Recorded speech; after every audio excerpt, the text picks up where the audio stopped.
proclamación del Evangelio de Jesucristo según San Lucas. Gloria a vos, Señor.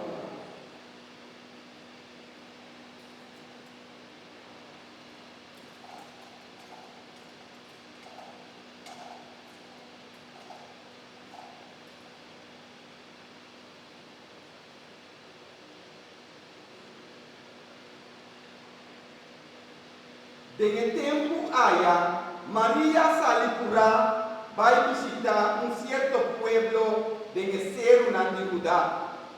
Ahora ella llega, ella trata casa de Zacarías y a comida Elizabeth. En el momento que Elizabeth atende el comidamento de María, ayuda en su barriga a bula. Elizabeth a queda llena con Espíritu Santo. Ela dá um grito duro e bisa. Deus ha bendicionado, mas o turno é. Naqui como está deve e honor, o mama de mi Senhor está visitando. Entende? No momento que vou comandar-me, ajude-me barriga a bula de alegria. Feliz de qualquer, para sombra lo que o Senhor avisa. Lo que da cumplir. María avisa. De entero mi corazón me alza, Señor. Me está contento de mi alma con Dios, mi Salvador. Para sombra la mira a mí, su servidor humilde, buen huevo. Por de amor, tu generación lo llama feliz.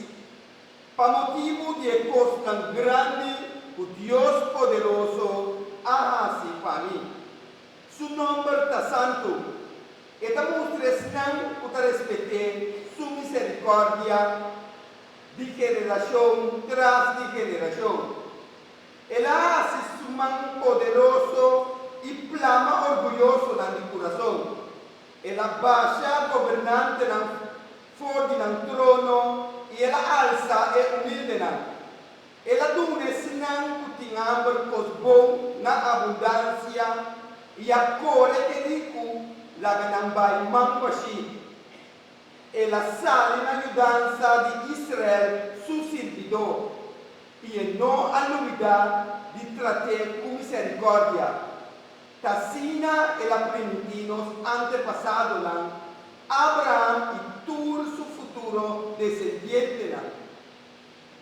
María queda más o menos 3 lunas cerca de Elizabeth y después ella va a casar.